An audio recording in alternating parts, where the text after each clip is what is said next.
শুভ সন্ধ্যা। জয়জ্যোতি রয়েছে আপনাদের সঙ্গে। ওয়ারেস ব্যাট প্রেজেন্টস স্টেডিয়াম বুলেটিনে সবাইকে স্বাগত ইন অ্যাসোসিয়েশন উইথ অ্যাশিওর। আজকে স্টেডিয়াম বুলেটিন আবার সেই বিজিটি জ্বালা। ব্রিসবেন টেস্টের প্রথম দিন, অবশ্যই আপনারা অলরেডি জেনে গিয়েছেন যে ব্রিসবেনের প্রথম দিন বৃষ্টি বিঘ্নিত।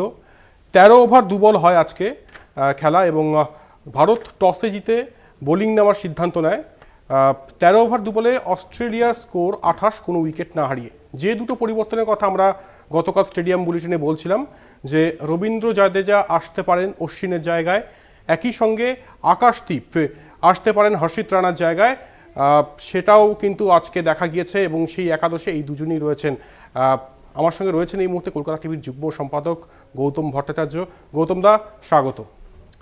ধন্যবাদ জয়জ্যোতি। আমরা কালকে যে দুটো চেঞ্জ বলেছিলাম সে দুটোই মিলে গেছে, কিন্তু এবং আমরা বলেছিলাম তার আগের দিন বলেছিলাম বৃষ্টি হতে পারে, সেই বৃষ্টির ব্যাপারটাও কিন্তু একই সঙ্গে দেখা যাচ্ছে যে বৃষ্টি হয়ে আরও বেশি করে টেস্ট ম্যাচকে প্র্যাকটিক্যালি মাত্র 13.2 ওভার খেলা হয়েছে।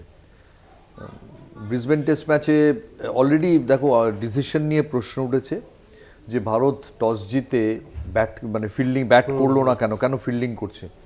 দেখলাম অস্ট্রেলিয়ার কিছু অধিনায়ক বলেছেন যে ব্রিসবেন টেস্টে অস্ট্রেলিয়া সেকেন্ড এবং ফোর্থ যদি ব্যাট করে তাহলে তারা আরও বেশি ভালনারেবল হয়। আমার কিন্তু সেটা মনে হয় না। মনে হয় যে রেকর্ড বলছে যে লাস্ট ভিজিটিং ক্যাপ্টেনরা 6টা টেস্ট ম্যাচের 5টাতে কিন্তু প্রথম ফিল্ড করেছে, এবং প্রথমে যখন সকালবেলা ওই রকম বৃষ্টি ভেজা ওয়েদার ছিল, তাতে জিতে ভারত যদি ফিল্ডিং করে ব্যাটিং করে সমস্যায় পড়তো, তখন কিন্তু বলা হতো যে রোহিত শর্মা এই কন্ডিশনটা দেখেও তিনি কিন্তু কেন ব্যাটিংয়ের সিদ্ধান্ত নিলেন। আমার মনে আছে অনেক বছর আগে টাইগার পাটাউডিকে একটা ইন্টারভিউ নেওয়ার সময়, বোধহয় 1988-তে, পাটাউডিকে জিজ্ঞেস করি যে আপনার জীবনের ক্যাপ্টেন হিসেবে কোনো রিগ্রেটস আছে কিনা। তো উনি বলেন যে রিগ্রেটস বলতে একটা, যে অস্ট্রেলিয়াতে আমি মেলবোর্নে একবার 1967-68-তে টস জিতে ব্যাটিং করার সিদ্ধান্ত নিয়েছিলাম, বৃষ্টি ভেজা উইকেট ছিল, এবং আমরা খুব খারাপ খেলি ফার্স্ট ইনিংসে এবং ইভেন্চুয়ালি হেরে যাই।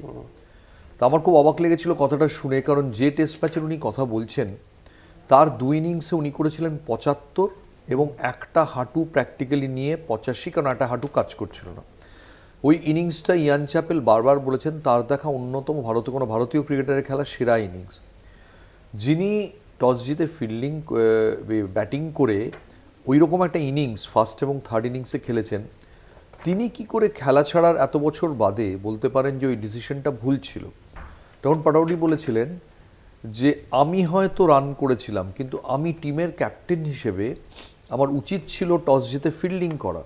আমি সেটা না করে আমি জাস্ট নিজের মতো গিয়ে একটা মোশনে গিয়ে যে ব্যাট করা উচিত, ডব্লিউ জিগ্রেসের ধারণা সেই আমরা ইংল্যান্ড থেকে পড়ে আসছি, কমপ্লিটলি ভুল ছিল। আমার নিজের ব্যাপারটাকে, অর্থাৎ আমার কন্ডিশনটাকে গুরুত্ব দেওয়া উচিত ছিল, সেটা আমি গুরুত্ব দিইনি, এবং যেহেতু গুরুত্ব দিইনি আমার টিমকে সেই ফল ভুগতে হয়েছিল। আজকে রোহিত শর্মা যখন টস জিতে যখন ফিল্ডিং নিলেন, আমার পাটাউডির কথাটা মনে হচ্ছিল যে ওইরকম বৃষ্টি ভেজা ওয়েদার অস্ট্রেলিয়ায় ফিল্ডিং নিয়ে ঠিকই করেছেন তিনি। এই ধরনের স্টোরি একমাত্র স্টেডিয়াম বুলেটিন ছাড়া কোথাও পাবেন না। এটা তো কুইজও হতে পারত। একদম, এটা কুইজ হতে পারতো। আর মানে আমরা সমৃদ্ধ হচ্ছি, আমি নন স্ট্রাইকিং ইন্ডিয়া থেকেও সমৃদ্ধ হচ্ছি বারবার। গৌতম দা, এই ধরনের স্টোরি। তোমার গলাটা কিরকম আছে? গলা এখন ঠিক আছে, কালকের থেকে বেটার। তবে আজকে একটা দৃশ্য, মানে যেখানে বৃষ্টি বিঘ্নিত ব্রিসবেন খেলা হয়নি, তবে একটা দৃশ্য ধরা পড়লো। ম্যাথিউ হেডেন এবং জাহির খান দুজনে বর্ডার গাভাস্কার ট্রফি নিয়ে এগোচ্ছেন, এবং ক্রাউড চিয়ার করছে। অবশ্যই অনেক নস্টালজিয়া। হেডেন একদিকে, অপরদিকে জাহির খান। আপনি কীভাবে ব্যাখ্যা করবেন? হেডেন আর জাহির খান বললেই তো সেই মনে পড়ে যায় 2003-এর ওয়ার্ল্ড কাপ ফাইনাল, সেটা অস্ট্রেলিয়া হয়নি, সেঞ্চুরিয়ান হয়েছিল। মাফ করুন, সেঞ্চুরিয়ান না, জোহানেসবার্গ কিংসমেডে হয়েছিল। কিংসমেড তো ডারবান, আবার ওয়ান্ডারার্সে হয়েছিল। তো সেই ম্যাচটা আমরা জানি যে জাহির খান শুরু থেকে বলা হয়েছিল যে একটু তেড়ে ফুড়ে বোলিং করতে। তিনি স্লেজ করেছিলেন অস্ট্রেলিয়ান ওপেনারদের, এবং স্লেজ করে তারপর দেখা গেছিল যে তারা প্রচণ্ড মেরে প্রথম 4 ওভারেই প্রায় ম্যাচটা খুলে দেন, এবং সেই ম্যাচটা ভারত ফেরত পায়নি, অস্ট্রেলিয়া 359 করে। কিন্তু সাধারণভাবে অস্ট্রেলিয়াটা খুব আধুনিক দেশ, ফার্স্ট ওয়ার্ল্ড দেশ। অস্ট্রেলিয়ায় একই সঙ্গে সমান্তরালভাবে ট্র্যাডিশনের প্রতি একটা খুব শ্রদ্ধা আছে, যেটা খুব সিগনিফিক্যান্ট, কারণ অস্ট্রেলিয়া বলতে আমরা বুঝি যে একটু বিদ্রোহী, একটু জঙ্গি, নিয়মকানুনকে ভেঙে দেওয়া, কিন্তু অস্ট্রেলিয়ানরা যতটা ক্রিকেটের ইতিহাস, সৌজন্য, শিষ্টাচার মানে তাদের ক্রিকেটের যে স্ট্রাকচারে, সেটা কিন্তু ভারতের মধ্যেও নেই, ইংল্যান্ডের মধ্যেও নেই। আমি বলবো ইংল্যান্ড তাও কিছুটা আছে। অস্ট্রেলিয়ানরা ক্রিকেটের ট্র্যাডিশন রক্ষায় দুরন্ত। এই আজকে বর্ডার গাভাস্কার ট্রফিতে ম্যাথু হেডেন এবং জাহির খানকে এগিয়ে দিল, হয়তো সেটা স্টার স্পোর্টস এগিয়ে দিল, কিন্তু অস্ট্রেলিয়ানরা সবসময় এই ধরনের মানসিক চিন্তাগুলো সবসময় অস্ট্রেলিয়ানরা সরবরাহ করে। একেবারেই। আর এই জন্যই কিছুদিন আগে ম্যাথু হেডেনকে বলতে শোনা গিয়েছিল যে আমি ফরচুনেট যে রাহুল দ্রাবিড়ের মতো একজন ক্রিকেটারের বিরুদ্ধে আমি খেলতে পেরেছি। তো অস্ট্রেলিয়ানরা মানে মাঠে যে রূপটা দেখান তার কয়েক বছর পর, 10 বছর বা 20 বছর পর সেটার কিন্তু টোটাল ট্রান্সফরমেশন হয়। আজকের সেই ম্যাথু হেডেন, না আমি বলছি যে এই তুমি বললে রাহুল দ্রাবিড়, এই মুহূর্তে অস্ট্রেলিয়ান ক্রিকেটারদের কাছে সবচেয়ে শ্রদ্ধেয় ভারতীয় ক্রিকেটার কিন্তু রাহুল দ্রাবিড়। খুব কাছাকাছির মধ্যে বিরাট কোহলি থাকবেন, সচিন টেন্ডুলকার থাকবেন, কিন্তু মাঙ্কি গেট এপিসোডে সচিন টেন্ডুলকার প্রকাশ্য হরভজনের পক্ষ নিয়ে যেহেতু হেডেনদের বিপক্ষে গেছিলেন, আমার কোথাও মনে হয় ওই জায়গাটা, আমি কিন্তু ক্রিকেটীয় জনসাধারণের কথা বলছি না, জনসাধারণের টেন্ডুলকার ওয়ান অ্যান্ড অনলি। অস্ট্রেলিয়ার ক্রিকেটীয় সমাজে রাহুল দ্রাবিড়ের ইমেজটা বোধহয় টেন্ডুলকারের চেয়ে আরও বেশি শ্বেত শুভ্র, যার জন্য স্টিভও তার বইতে ফরওয়ার্ড লেখান রাহুল দ্রাবিড়কে দিয়ে। এবং রাহুল দ্রাবিড়কে একটা অস্ট্রেলিয়ান ক্রিকেট সমাজ, আবার বলছি, যার পেছনে তার ওই ব্র্যাডম্যান বক্তৃতা দেওয়া, সেটাও পরে দুর্ধর্ষ বক্তৃতা দিয়েছিলেন। আমি শুনেছি রামচন্দ্র ঘোষ সঙ্গে কথা বলে, ইতিহাসবিদ রামচন্দ্র ঘোষ সঙ্গে কথা বলে দ্রাবিড় তার ওই বক্তৃতা তৈরি করেছিলেন। রাহুল দ্রাবিড়কে একটা অস্ট্রেলিয়া অন্যভাবে দেখে, সেই জন্যই হয়তো ম্যাথু হেডেন কথাটা বলেছে। দুর্ধর্ষ, মানে এই ধরনের স্টোরি সত্যি জাস্ট ভাবা যায় না। আজকে ম্যাচ হয়নি বলে আমরা অনেক এটাও কি কুইজ হতে পারতো? এটাও কুইজ হতে পারতো। আমরা অনেক কিছু এক্সট্রাস জিনিস নিয়ে আমরা আলোচনা করতে পারছি। আচ্ছা, আপনাদের জানিয়ে রাখি যে ব্রিসবেনে 13 ওভার খেলা হয়েছে, কিন্তু কাল থেকে কিন্তু খেলা হবে, কারণ আবহাওয়ার পূর্বাভাস যথেষ্ট ভালো রয়েছে। আগামীকাল আমরা আশা করতে পারি সুপার সানডে দেখা যাবে ব্রিসবেনে। আর আপনারা ফোন করতে পারেন, আপনাদের কি প্রশ্ন রয়েছে। আজকে রবীন্দ্র জাদেজা এসছেন, একই সঙ্গে আকাশদীপ এসছেন। যদি কোনো প্রশ্ন থাকে আপনারা অবশ্যই গৌতম দাকে। আমার একটা প্রশ্ন আছে, ব্রিসবেনে এত বৃষ্টির ওয়েদার, ঠান্ডা ঠান্ডা, আমার আর তোমার কাশি হলো কি করে? কাশি মানে ব্রিসবেনের আবহাওয়াটা চলে এসেছে, ব্রিসবেন টেস্ট করতে গিয়ে ওই আবহাওয়াটা চলে এসেছে, ভাইরাসটা চলে এসেছে। একদম একদম। ব্রিসবেন কিন্তু আমি তোমায় বলছি যে ব্রিসবেন, মনে রেখো, ব্রিসবেন জেফ থমসনকে তৈরি করেছে, এবং ব্রিসবেন টেস্ট যখন কেউ কভার করতে যায়, কোনো মিডিয়ার লোক, সে অনিবার্যভাবে তককে থাকে যে জেফ থমসনের কোনো ইন্টারভিউ পাওয়া যায় কিনা। সাধারণত পাওয়া যায় না, কিন্তু জেফ থমসনকে তুমি দেখতে পাবে। অস্ট্রেলিয়াতে কি হয়, যেটা এখনো কলকাতায় শুরু হয়নি, শুরু হওয়া উচিত, যে টেস্টের মধ্যে বিরতির সময় একজন বক্সে এক একজন স্পিকার থাকেন। কোনোদিন হয়তো হর্ষ ভোগলে বললো, কোনোদিন গাভাস্কার বললেন, সঞ্জয় মাঞ্জরেকর বললেন। কুইন্সল্যান্ডে খেলা, ব্রিসবেনে খেলা মানে অনিবার্যভাবে দুজন লোক থাকেন। কোনো একদিন গ্রেগ চ্যাপেল, যিনি ব্রিসবেনে এখন থাকেন, আর একজন জেফ থমসন। এবং জেফ থমসন যখন বলেন, খুব ইন্টারেস্টিং, আমি জেফ থমসনের বক্তৃতাগুলোতে গিয়ে দেখেছি, মানে গেট ক্র্যাশ করে, যে জেফ থমসন যখন বলেন তখন গ্রেগ চ্যাপেলরাও শোনার জন্য দর্শকের মতো বসে থাকেন। কারণ ওই জেফ থমসনের গল্প আপনাদের বলেছিলাম যে রবি শাস্ত্রী জিজ্ঞেস করেছেন যে তোমার ওয়ানডে ক্রিকেটে বেস্ট বোলিং হিসেব কি? থমসন বলেছিলেন কত, বোধহয় 6-1, 18-1, 18-2 এরকম কিছু একটা। শাস্ত্রী বলেন এটাই? বললো হ্যাঁ, আরও আছে, 4 জনের চোট লেগেছিল, তারা আর ব্যাট করে। দুর্দান্ত। আচ্ছা, যেহেতু ম্যাচ হয়নি খুব একটা, 13 ওভার হচ্ছে, তাই এক্সট্রাস নিয়ে আলোচনা করছি। আরও একটা বিষয় নিয়ে আলোচনা করব। একটা বিষয় নিয়ে আলোচনা করো যে ইন্ডিয়ান বোলাররা যেটুকু খেলা হয়েছে, তার মধ্যে ইন্ডিয়ান বোলাররা কিন্তু অনেক শর্ট বোলিং করেছেন। 2টো হুক মেরেছেন ওসমান খোয়াজা, পুল মেরেছেন, রাদার হাফ হুক হাফ পুল, মোহাম্মদ সিরাজকে, যেটা বলটন একটু সামনে পড়েছিল। এবং তুমি দেখবে সবাই তখন বলছিলেন যে এই উইকেটে অস্ট্রেলিয়ান বোলাররা, ইন্ডিয়ান বোলাররা পিচ আপ করে বল করছে না কেন, কেন এত শর্ট বল করছে? কারণ অতটা বাউন্স নেই, এবং যদি অতটা বাউন্স না থাকে ব্যাটসম্যান সহজেই সাইড শট খেলার সুযোগ পায়। তুমি জানো যে অস্ট্রেলিয়ান ক্রিকেটাররা, ব্যাটসম্যানরা পুল মারার যদি সুযোগ পায়, তাহলে ওদের কাছে পুল শট মারাটা ক্যাডবেরি খাওয়ার মতন।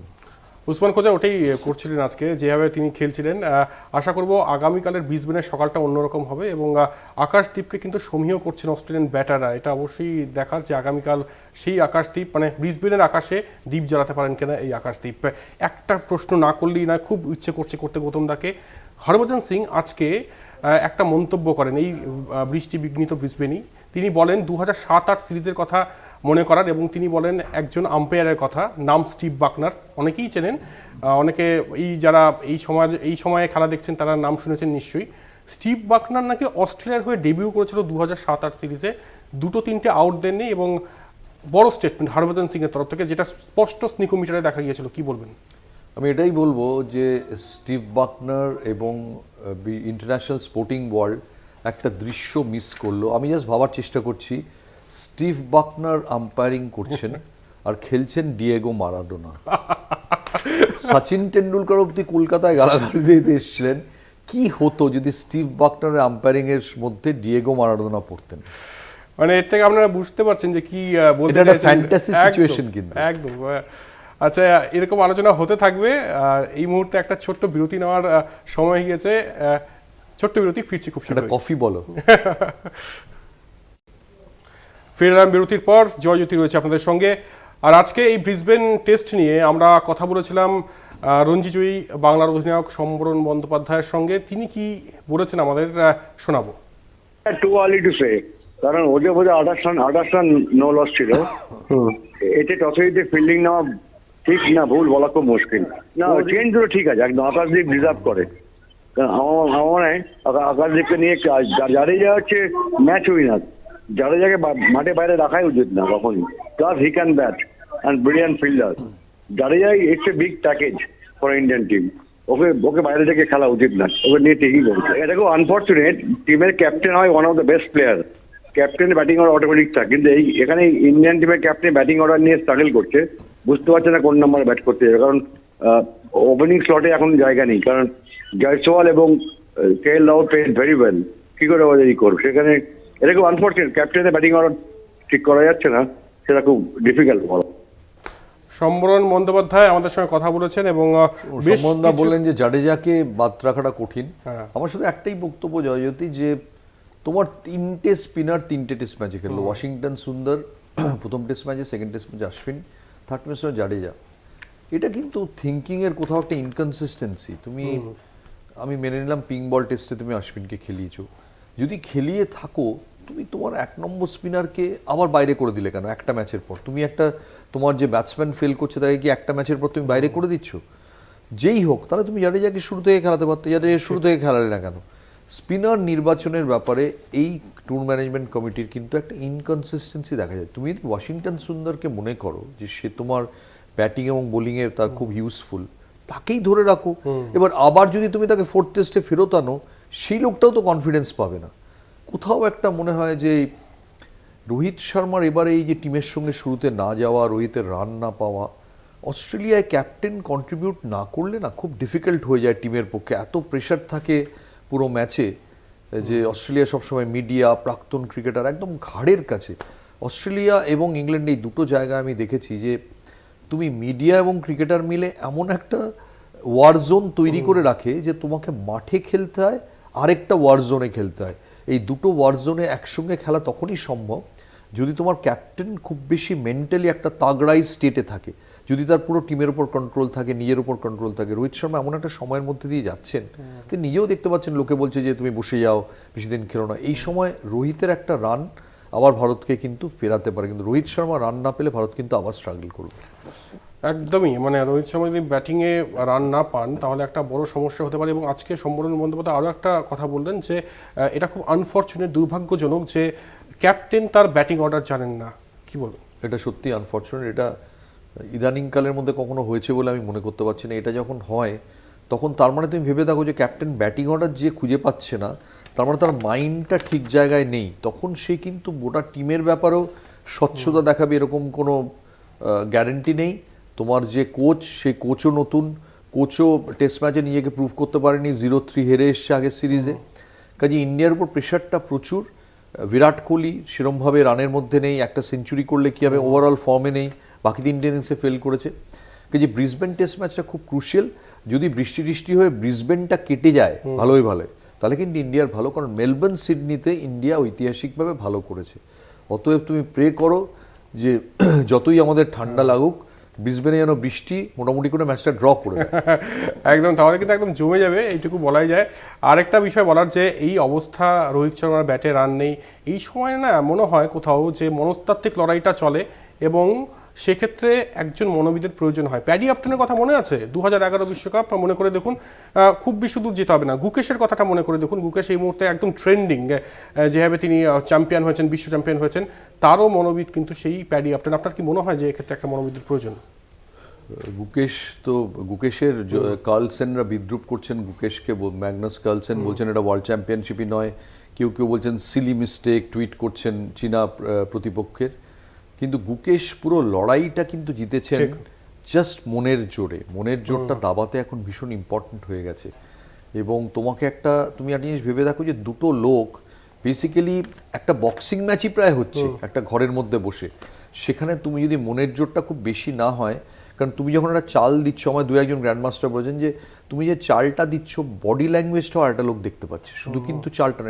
এটা টেনিস নয় যে তুমি অন্য লোকটার বডি ল্যাঙ্গুয়েজ এত মোশনে থাকছো যে তুমি দেখতে পাচ্ছ না ভালো করে। এখানে মোশন নয়, স্ট্যান্ডিং মানে সিটিং স্টিল, তুমি পরিষ্কার দেখতে পাচ্ছ এটাতে কিরমিয়ে বুঝে সেই অনুযায়ী তুমি। এখানে মেন্টাল দৃঢ়তাটা ভীষণ ভীষণ দরকার, সবার থাকে। But why not Paddy Upton for Indian chess? অবশ্যই। আর নিশ্চিতভাবেই মনস্তাত্ত্বিক লড়াইটা সাংঘাতিক, সেটা চেস হোক বা ক্রিকেট হোক। এই মুহূর্তে তুমি কি কুইজের লড়াইটা অ্যানাউন্স করবে? অবশ্যই। তবে এই মুহূর্তে একজন দর্শক বন্ধু রয়েছেন, কে রয়েছেন, কোথা থেকে রয়েছেন? হ্যালো, হ্যাঁ বলুন। হ্যাঁ আমি হায়দ্রাবাদ থেকে রমেশ বিশ্বাস বলছি। হায়দ্রাবাদ থেকে বলছেন? হ্যাঁ হ্যাঁ বলুন। গৌতম দা, আপনি তো আমার অনেক পুরোনো দিনের সঙ্গী বলতে পারে। খেলার সাথে আপনার সাথে আমার সাথে পরিচয় ছিল, বাট সেটা এখন আর নেই। But the what thing is this, আমি শুধু একটা কথাই বলছি, এই যে ওয়াকিংটন সুন্দরকে বসিয়ে দেওয়া হলো, do you feel it for India team? Because সে একটা ফর্মের মধ্যে ছিল, সে তার নিজের যে জায়গাটায় সে পারফর্ম করেছে, পারফর্ম করবার পরে তাকে বসিয়ে আজকে আরেকজনকে নেওয়া হলো। আপনার কি মনে হয় না এতে যে প্লেয়ারটা খেলছিল তার নিজের মানসিক ভারসাম্যের কোনো কিছু তফাৎ হতে পারে? মনীশবাবু, আপনি হয়তো শোনেননি আলোচনা, আমরা ঠিক এটা নিয়ে আলোচনা করছিলাম যে একজন স্পিনারকে একটা ম্যাচ খেলিয়ে বসিয়ে দেওয়াটা এটা খুব আনফেয়ার। ওয়াশিংটন সুন্দর একটা মোশনের মধ্যে ছিলেন, ভালো পারফর্ম করেছেন নিউজিল্যান্ডের সঙ্গে, তারপরে অস্ট্রেলিয়া এসে প্রথম টেস্ট ম্যাচ খেললেন। হঠাৎ করে বসিয়ে দেওয়াটা সত্যিই তার মরালের পক্ষে খুবই ডিমোটিভেটিং। আপনার সঙ্গে সম্পূর্ণ একমত। জাডেজাকে খেলানো হলে প্রথম থেকে খেলানো উচিত ছিল, বসানোটা উচিত হয়নি। কিন্তু এখন দেখতে হবে ওয়াশিংটন সুন্দর আবার কবে সুযোগ পান। এই মুহূর্তে তো মনে হচ্ছে না জাডেজা ফেল না করলে তার ভাগ্য খুলবে বলে। দেখা যাক কি হয়। অনেক প্রশ্ন, উত্তর অবশ্যই আগামীতে পাওয়া যাবে। তবে এই মুহূর্তে যে উত্তরটা পাওয়া যাবে সেটা হচ্ছে গতকালের কুইজের, যেটার পুরস্কার দিচ্ছে অ্যাশিওর, গিফট স্পন্সর অ্যাশিওর। গতকাল যে প্রশ্নটা করেছেন গৌতম দা, সেটার উত্তর কি? এবং উত্তর লাকি বিজেতা অবশ্য অনেকে উত্তর দিয়েছেন। জাস্ট ওই কিক অফের পর কে কাকে বলটা দিলেন সেইটা অনেকে ভুল করেছেন, বাকিটা ঠিক করেছেন। এবং কলকাতায় যে এত ফুটবল প্রেমী এখনও আছেন এবং আমাদের প্রোগ্রাম তারা দেখেন, সেটা দেখে খুব ভালো লাগলো। সূক্ষ্ম মিসও যে তন্ময় রায় ঝাড়গ্রাম থেকে ঠিক উত্তরটা দিয়েছেন। এভাবে হয়েছিল সিকোয়েন্সটা, যে গোলটা হয় অ্যাকচুয়ালি ক্লাব হাউসের দিকে ইডেন গার্ডেন্সের। প্রথম বল দেন হচ্ছে আকবর হাবিবকে, হাবিব ব্যাক পাস করেন প্রসূন ব্যানার্জিকে। প্রসূন ব্যানার্জি বাদিকে, যেখানে এখন প্রায় শাহরুখ খান যেখানে বসতেন ওই দিকটার অঞ্চলে বাদিকে লম্বা ক্রস পাঠান উলগানাথনকে। সুধীর কর্মকারের পাশ দিয়ে উলগানাথন সেন্টার করেন, আকবর ততক্ষণে সোজা চলে গেছেন, আকবর হেডটা করেন। অর্থাৎ শুরুতে আকবর হাবিব দিয়েই আকবর সামনে দৌড়ে চলে যান, হাবিব পেছনে প্রসূন উলগানাথন সেন্টার, গোল। এটা 17 সেকেন্ডে গোটা ব্যাপারটা ঘটেছিল। এবং মোহনবাগান ইস্টবেঙ্গলকে লিগে হারায় সম্ভবত 6 বছর বাদে। পিকে ব্যানার্জি কোচ ছিলেন, তিনি টিমকে এই সিকোয়েন্সটা প্র্যাকটিসে অন্তত 20 বার করিয়েছিলেন। 20 বার করিয়ে এটা একটা অদ্ভুত পারফেকশনে এসেছিল। এরপরেও পিকে ব্যানার্জি বহুবার বড় টিমের কোচ করিয়েছেন, আর কখনো 17 সেকেন্ডে গোল কিন্তু হয়নি।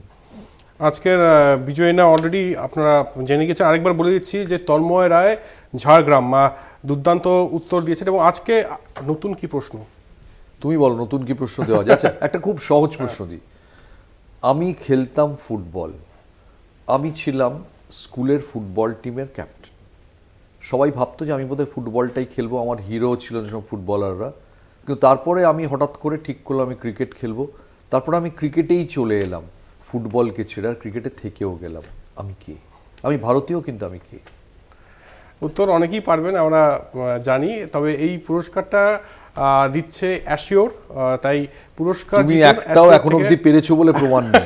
আমি পারলেও তো আমি উত্তর দিতে পারছি না, কিছু করার নেই, এখানে নিরুপায় আমি। তবে খুব দারুণ দারুণ কুইজ হচ্ছে, আর কুইজের পুরস্কার দিচ্ছে অ্যাশিওর।